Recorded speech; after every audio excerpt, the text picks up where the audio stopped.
그리고 이제는 실제 학생부를 직접 볼 건데요. 학생부 트로이카 3개 제일 중요한 게 있어요. 창의적 체험 활동, 이게 창체라고 하는 거고, 진로 활동, 동아리 활동, 그리고 자율 활동 들어갑니다.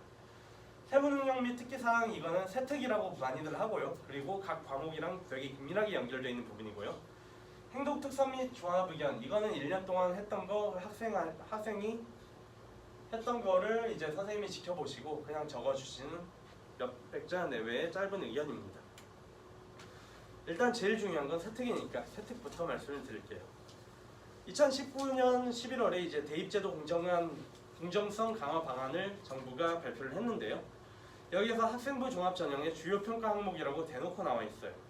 이게 왜 그러냐면요. 학생부 종합전형이 되게 모순적인 게 정성적이면서도 객관적인 평가를 지향해요. 정성적이면 주관적이 들어갈 수밖에 없는데 근데 객관적이어야 돼요. 근데 그거를 충족하는 게 바로 세특입니다. 왜냐하면 문학 과목 같은 경우에 외고에서든 아니면 과학고에서든 아니면 그 어떤 자사고에서든 국제고에서든 일반고에서든 다 들어요.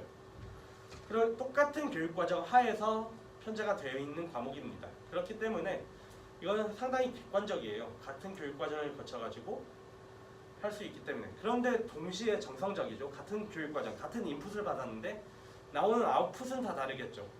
똑같은 작품을 읽고도 얘는 이거에 대해서 A라는 주제에서 탐구를 할 수 있고, 어떤 애는 B라는 주제에 대해서 탐구를 할 수가 있고, 어떤 학생은 C라는 과학 쪽 분야랑 연결을 시킬 수가 있어요. 그렇기 때문에 같은 인풋이 들어가는데 거기에서 어떤 아웃풋이 나오느냐, 어떤 정성적인 아웃풋이 나오느냐 하는 부분이 바로 세특입니다. 각 교과 선생님들이 기재를 해주시고요. 이것이 학생부 종합의 중심이 돼야 돼요. 세특을 중심으로 이제 창체라든가 아니면 행특 이런 것들이 연결되는 게 동생기부입니다. 세특의 유형 같은 경우에 교과 심화형이랑 학과 연계형이 있어요. 그러니까 교과 심화형은 아까 말씀드렸던 깊은 탐구에 대한 거고요. 학과 형계형은 아까 말씀드렸던 넓은 탐구에 해당하는 부분이에요. 자, 이거는 제가 직접 생기부 하나를 보여드리겠습니다.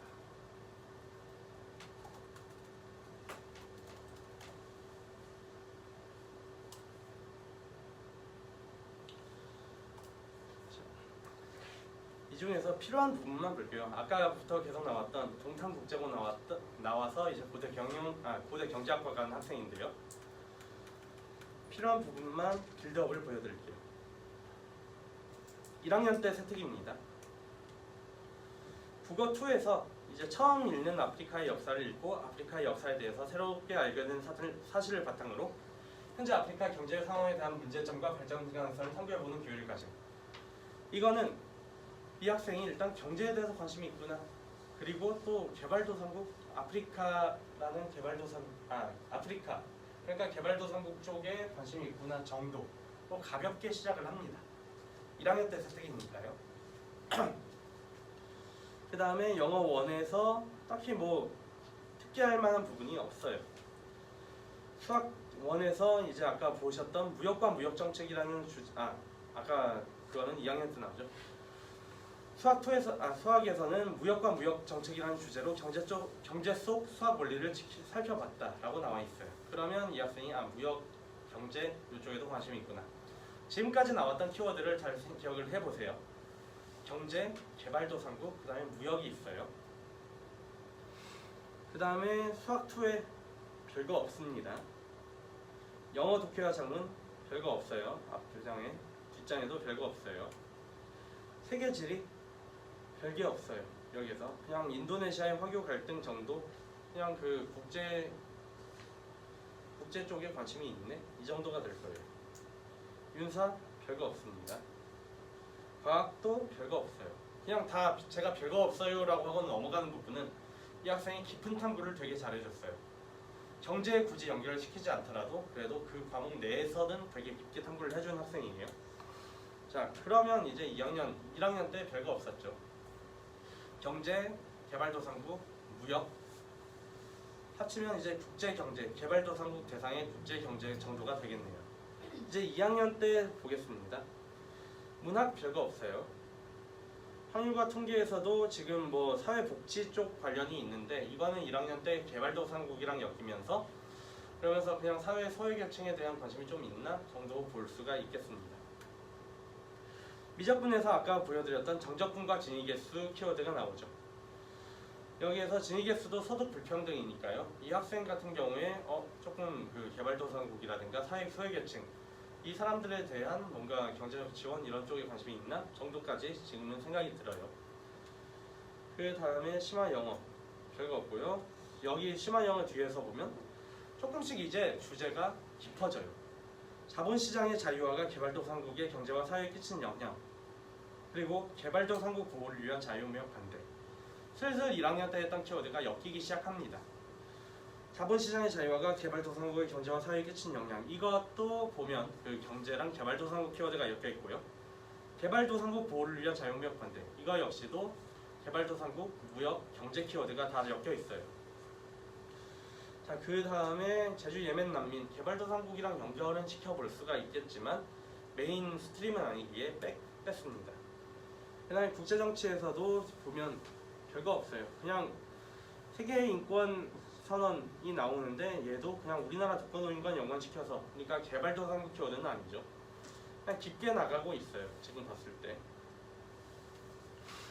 이쪽에서 이제 자유무역과 보호무역을 주제로 비교우의 개념을 설명하고, 이것도 무역이랑 그리고 국제사회 문제, 국제경제 쪽에 관심이 드러나죠. 그리고 현재 개발도상국이 저발전 상태에 머무르는 이유를 비교우의 개념을 응용하여 설명했다. 무역, 경제, 개발도상국으로 조금 깊게 들어갔습니다. 미국의 보호무역 정책에 대해서 했고요. 개발도상국의 발전을 위해서는 자유무역이 아니라 그들의 산업을 육성시키고 충분히 경쟁력을 갖출 수 있도록 초기 단계는 보호무역을 해야 된다.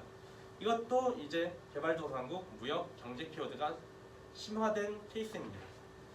근데 지금 봤을 때 2학년 때 주제가 그렇게까지 깊지는 않아요. 그냥 고등학생이라면 누구나 충분히 해볼 수 있을 만한 생각들이에요. 그런데 이제 3학년을 가볼게요. 3학년 때도 아까 1학년 때 주제, 2학년 때 주제가 어떻게 심화되는지 한번 보시면 좋습니다. 자, 개발도상국가의 원조는 농업 중심 기반으로 이루어져야 한다라는 주장을 펼쳤대요. 사실 논증 문단 쓰기 활동이 이렇게 막 그 조사가 필요하고 이런 활동은 아니에요. 그래서 이 학생이 아니었더라면 이거는 그렇게 중요한 활동이 아니었을 거예요.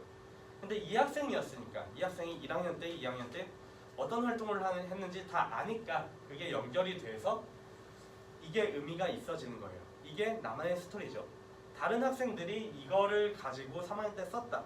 아마 중요하지 않았을 거예요. 그 다음에 여기에서는 뭐 규제 완화를 통한 스타트업 기업의 육성의 필요성, 이거는 그냥 국제 경제에 대한 내용이고요. 독일 경기 침체 원인 같은 경우에도 이거는 국제 경제 키워드라고 보실 수가 있고요. 그 다음에 여기에서 2030년까지 해외 원조 2배 확대할 것이라는 제목의 기사를 읽고 뭐를 해서 보고서를 작성했다. 되게 어려운 주제예요. 근데 이 어려운 주제가 만일 1, 2학년 때 그런 이 학생같이 그 생기부를 만들지 않은 학생의 생기부에서 갑자기 나왔어요. 그러면 이거는 개연성이 없어요. 이 학생이 중학수학도 못하는데 미적분하는 그 정도 수준이에요. 근데 이 학생은 자기가 중학수학도 했고 그 다음에 고1 때 수원 수투 다 했고 하는 거를 생기부를 통해 가지고 탄탄히 보여줬어요. 왜 이게 이 학생의 생기부에 나올 수 있는지 개연성을 1학년 생기부, 2학년 때 생기부를 통해서 충분히 보여줬어요. 그렇기 때문에 이 학생의 이 키워드는 정말 의미가 있는 키워드입니다. 그 다음에 별거 없고요. 네, 여기까지 보시면 될 것 같아요. 그래서 1학년 때는 되게 폭넓은 분야에 대해 가지고 그냥 얕게 관심을 보여줬고요. 2학년 때는 1학년 때 깔아준 부분에서 다시 빌드업을 한번 했어요. 그리고 3학년 때는 2학년 때, 1학년 때 빌드업을 한 걸 토대로 되게 깊게 들어가죠. 만약 1학년, 2학년 때 빌드업을 안 해줬더라면 이 학생의 3학년 때 주제는 정말 개연성이 없는, 그냥 이제 세트 챙겨야 되니까 어쩔 수 없이 챙겼던, 인터넷에 긁어온 이런 느낌이 날 거예요. 자, 그래서 이거는 교과 심화형 세특, 학생의 깊은 탐구를 강조할 수 있음 정도만 알아주시면 될 것 같아요. 굳이 아까 이 학생의 경우에 모든 과목들이 다 경제, 국제경제 이쪽이랑 연결되지는 않았어요. 그런데 어떤 과목들에서는 명확하게 그걸 보여줬죠. 근데 그것만 봐도 이 학생의 그 자소서를 보지도 않았는데 이 학생이 나중에 뭘 할지에 대해서 뭔가 보이는 듯해요. 이 1학년 때 개발도상국에 대한 관심을 가지기 시작했고 무역 그리고 경제에 대한 관심이 있었다. 국제경제에 대한 관심. 2학년 때 이제 보호무역과 자유무역, 개발도상국 보호를 위한 보호무역을 주장을 했다. 3학년 때 더 깊게 들어갔다. 그러면 이 학생의 생기부를 읽는 사람은 어떤 생각이 들까요? 이 학생이 고대 경제학과 나온 다음에 그러면 국제기구 가서 일한다거나 아니면 행시 봐가지고 재정경제부나 아니면 조금 그 외교부 이쪽에서 일하겠구나 라는 생각이 들겠죠. 자, 교과 심화형 세특의 예시는 다시 한번 들어드릴게요. 이 학생 같은 경우에는 그 상상고 나와가지고 경북대 의대 갔던 친구인데요. 2인 1작품, 여기에서 괄호 안에 있는 절대론적 관점, 반영론적 관점, 외적지학 인성, 표현론적 관점, 자기주도성, 적극성, 이거는 그냥 제가 달아놓은 코멘트예요. 근데 지금 보시면 문장 하나하나에 다 이 학생이 성취한 내용들이, 그러니까 교과과정표에 있는 내용들이 다 나와 있어요. 표현론적 관점, 절대론적 관점, 반영론적 관점, 이런 것들 다 이 학생이 이해를 하고 있고요. 그 다음에 팀원과 협력, 이거는 인성을 나타내주는 부분이고, 친구들 앞에서 자신감 있게 발표했다. 자기주도성이랑 적극성을 나타내주고 있다. 그냥 깊은 탐구임에도 불구하고 상당히 학생의 역량을 잘 드러내줄 수 있는 세특이라고 보시면 됩니다. 그리고 학과 연계형 세특 같은 경우에 이거는 학과 관련 과목이 아니더라도 창의적으로 연관시켜서 작성하는 것이 좋다고 해요. 근데 여기에서 말하는 창의성이라고 하는 거는 생각보다 까다로운 부분이에요. 학생 수준에서는 이거 힘들게 연결시켰으니까 창의적이다 라고 평가를 할 수가 있는데, 근데 실제로 봤을 때 창의력이 아니라 그거는 억지인 경우가 상당히 많아요. 창의적이려고 하려면 이 정도는 돼야 돼요. 미술이랑 아까 그 학생 세특인데 미술 세특이에요. 디지털 프랙탈 아트를 감상했대요. 그래서 평소 관심 있던 인체 내부 프랙탈 구조에 대한 심화 탐구를 진행을 했고, 이 주름의 프랙탈 구조를 예로 들어서 신체가 프랙탈 구조로 진행할 수를 발표했다. 그리고 유체역학 관련 자료를 참고했다. 물리랑 연관을 시켰죠. 그래가지고 신체 내 프랙탈 구조의 자기유사성이 혈액 및 림프액 순환 시 혈관과 림프관의 압력 상승을 최소화할 것이라는 가설을 세웠다. 그 다음에 그 내용이 나와주고요. 그 다음에 다양한 출처의 자료를 수집하고 종합하여 자기만의 지식을 확장해 나가는 모습이 인상 깊었다 하는 부분까지, 선생님의 코멘트까지 완벽히 좀 창의적이고 구조도 좋았던 세특입니다. 그 다음에 자, 그러면 좋은 세특, 제가 아까 이거는 좋은 세특이다 라고 말씀을 드렸는데, 좋은 세특이란 무엇일까요? 좋은 세특이란 이 3단계가 다 있는 게 좋은 세특이에요. 여기서 선생님 청평 같은 경우에는 다소 주관적인 부분이 있으니까 없어도 되긴 합니다만, 일단 이렇게 3단계가 있으면 세특이 되게 안정적이라고 생각을 해주시면 돼요. 아까 그 학생 문학 세특을 다시 한번 볼게요. 활동을 2개를 했어요. 나는 너에게 포위되어 살아간다를 보고, 그 다음에 자기가 그 작품 하나, 그러니까 그림 작품 하나, 김재관의 릴레이션십 연작을 연계해서 탐구를 했다 하는 부분이 있고요. 그 다음에 의대 지망한 학생이었으니까 서울 1964 겨울에서 등장인물의 자살 징후를 논리적으로 분석하고 전문자를 청구하여 자살과 우울증에 대한 상관관계와 원인, 증상에 대한 심화학습을 진행함. 자, 이거는 좀 전공 관련된 활동이죠. 세특 하나의 활동이 지금 딱 2개가 들어가 있고요. 그 다음에 맨 마지막에 선생님의 총평도 들어가 있어요. 이거는 그 다음 장인데요. 학습 내용을 타 분야와 가낭문적으로 연관지어 응용하는 능력이 두드러져 추후 학습의 분야에서도 무한한 확장성이 기대되는 학생이다 라고. 활동 1이랑 활동 2를 보면 각각 활동 내용이랑 배움점 및 발전 포인트가 들어가 있는 것을 보실 수가 있을 겁니다. 이렇게 구성된 세특은 좋은 세특이에요. 그 다음에 창의적 체험 활동이 있는데요. 창체라고 많이 하는데 이거는 자율활동, 동아리활동, 진로활동으로 구성이 됩니다. 자, 근데 여기서 위험한 거, 자율활동이랑 진로활동 같은 경우에 되게 모든 학생들이 그냥 그게 꽉꽉 채워져서 나와요. 근데 꽉꽉 채워져 있는데 이게 500자짜리 쓸모없는 내용이 될 수가 있고요. 500자 한 3,400자가 되게 의미가 있는 3,400자가 될 수도 있어요. 자율활동에서 중요한 건 이거예요. 500자 내외로 기록되는 모든 학생이 참석한 활동 플러스 학생 고유의 특성을 드러낼 수 있는 개인활동. 여기에서 당연히 지원자 고유의 특성을 드러낼 수 있는 개인활동이 더 중요하겠죠. 여기에서는 자치활동, 적응활동, 행사활동, 그 다음에 창의적 특색활동 이 정도가 나오는데 각각은 이거예요. 자치활동이라고 한다. 그러면 내가 반장을 했다, 미화부장을 했다 이런 것들이고요. 적응활동은 뭐 또래 상담활동이라든가 아니면 친목도모 활동, 그리고 행사활동은 어떻게 보면 제일 쓸모없는 부분이기도 하고요. 입학식, 졸업식, 축제, 전시회 이런 것들이에요. 이런 것들은 거의 대부분 모든 학생이 다 참여를 하는 거기 때문에 그냥 이게 적히면 학생들이랑 같이 친구들이랑 어디 다녀왔구나 정도, 전혀 의미가 없습니다. 거기에서 뭔가 연결되는 후속 탐구를 하지 않는 이상이요. 전시회나 축제 같은 데서. 그 다음에 창의적 특색 활동 같은 경우에는 이게 보통 자유활동의 꽃인데요. 자율주제 탐구를 할 수가 있어요. 자율주제 탐구를 한 다음에 여기 넣을 수가 있어요. 그래서 이 부분에서 바로 전공 적합성 및 발전 가능성, 이게 강조가 될 수 있는 부분입니다. 그러면 자율탐구 같은 경우에는 어떻게 해야 되나 싶은데 그것도 조금 이따가 말씀을 드리도록 하겠습니다. 자, 그 다음에 동아리 활동인데요. 동아리 활동 같은 경우에 정규 동아리랑 자율 동아리 있는데 자율 동아리 의미 없어요.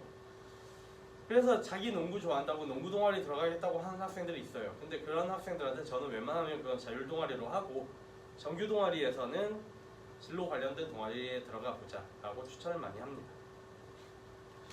근데 정규 동아리 세특에서도 좋은 세특이 있고 나쁜 세특이 있어요. 한번 예시를 들어봐 드릴게요. 좋은 예 같은 경우에는 동아리 회장을 맡았대요. 그래서 동아리 조직 홍보, 구성 모집 이런 거 했다. 그 다음에 자기가 동아리 회장으로서 최고 경영자 면담도 섭외를 하고 구성원들의 의견을 수렴하여 질문지 미리 작성하고 되게 한 거 많아요. 그리고 뒤에 보면 선생님이 얘에 대해서 평가 내린 것도 있어요. 활동이 되게 구체적이고요. 활동 내부에서 얘가 뭐 했다 이런 것들이 명확하게 드러나죠. 근데 반면에 나쁜 예 보세요. 나쁜 예에서 되게 이거는 초등학생 일기도 아니고 어이없는 부분이 있어요. 그냥 지금 위에서부터 보시면 읽기 그래피티 활동했다. 혈액청 판정 실험에서 학교 축제에 참여했다. 그 뒤에 보면 어이가 없는 게 친구들과 함께 실험을 진행하여 재미있었음이 나와요. 초등학생 일기도 요즘은 이렇게 안 써요. 근데 이게 왜 이렇게 나왔을까요? 선생님이 얘가 싫어서 이런 건 아닐 거예요. 선생님들도 사람이다 보니까 그 수많은 학생들 세특 하나하나 관리해주고 써주고 하는 데는 힘이 들어요. 그렇기 때문에 선생님들이 당연히 학생들이 활동한 자료들을 참고하는데 학생들 활동 자료에서 맨 마지막에 결론 및 감상 쓰는 부분이 있어요. 근데 대부분의 학생들이 앞에서 자기가 뭐 했다 이건 열심히 쓰는데 근데 결론 및 감상에서 되게 날림으로 써버리는 경우가 있어요. 이 학생은 그러면 결론 및 감상에 뭐라고 적었을까요? 친구들과 함께 실험을 진행하여 재밌었음 이라고 적었겠죠. 그렇죠? 그것이 바로 그대로 올라간 거고요. 이건 선생님도 잘못했지만 선생님도 이렇게 써주시면 너무 하긴 하지만 결과적으로는 학생이 먼저 그렇게 적었기 때문에 그렇게 올라간 거예요. 근데 이걸 이제 반대로 생각을 해볼게요. 선생님들 시간 많이 없으세요. 세특 하나하나 다 써주기 너무 지치세요. 그런데 그때 선생님이 참고하는 건 학생의 자료예요.